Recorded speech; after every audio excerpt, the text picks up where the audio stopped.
Good morning আমার Mahanta family, তোমাদের সকলকে ওয়েলকাম। আশা করি তোমরা যে যেখানে আছো খুব ভালো আছো। আমি তড়িঘড়ি করে চাটা আগে খেয়ে নিচ্ছি।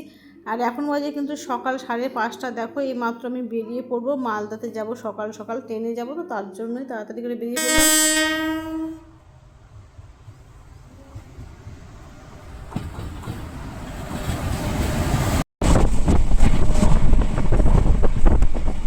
এই তো চলে এলাম নিজের দেশ, নিজের মালদাতে চলে এলাম ডাক্তার দেখানোর জন্য। আর এসে দেখি বেশ মেঘের ওয়েদারটা আজকে কিন্তু খুব ভালো, ঠান্ডা ঠান্ডা।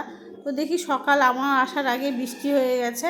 তো ডাক্তারের কাছে চলে এলাম, একটুখানি অপেক্ষা করতে হলো ডাক্তারের কাছে। একটু তাড়াতাড়ি চলে এসেছিলাম, তো 8:30 থেকে বসে। তো ডাক্তার দেখিয়ে ওষুধ নেওয়া আমার কমপ্লিট হয়ে গেছে। আর এখন যাবো পার্লারে।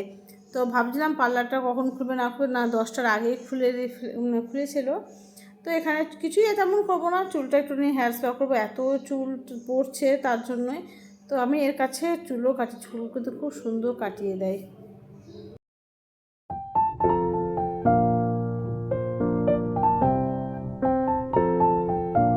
যাক, খুব তাড়াতাড়ি দুটো কাজ হয়ে গেছে, ডাক্তার দেখানো হয়ে গেছে, আমার পার্লারের কাজও কমপ্লিট হয়ে গেছে। এখন আর একটা কাজ রয়েছে, সেটা হলো আমার যে হ্যাঁ পছন্দ করি মানে ওই যে তোমার এই যে রানী রানী টাইপের, ওটা কি শাড়িটা? হ্যাঁ হ্যাঁ হ্যাঁ, নাচতে শুরু করেছে। ও ইয়ে শাড়ি কি বলে, এবার চলো তোমাদেরকে আর একটা কাপড় দেখায়, লাইট কালার। এগুলো যদিও ডিপ কালার ছিল, এই কাপড়টাও খুব সুন্দর, পিঙ্ক কালারটাও খুব সুন্দর ছিল, বেশ হালকা হালকা। তো এখানে মোটামুটি কেনাকাটি সব কমপ্লিট হয়ে গেছে, এখন সোজা বাড়িতে যাব। এটা হচ্ছে আমার ভাইয়ের ছেলে, ঠিক আমার ফোন নেওয়ার জন্য চলে এলো আমার কাছে। কি করবো বাবা ফোন দিয়ে? হ্যাঁ,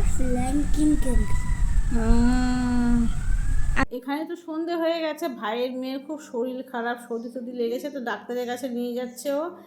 আর আমার মায়ের হাতে আছে গরম গরম ডিমের ঝোল, ভাত খাবো। তো এই তো মা রান্না বসিয়ে দিয়েছে, ভাইয়ের বউ যেহেতু বাচ্চাকে নিয়ে গেছে ডাক্তারের কাছে, তার জন্য মা বসিয়ে দিয়েছে। আর খিদেও পেয়ে গেছে, আর এইদিকে ভাইয়ের মেয়ে ছেলের খাওয়া দেখে আমারও খিদে পেয়ে গেছে। তো চলো এই ভিডিওটি এ পর্যন্ত। এটা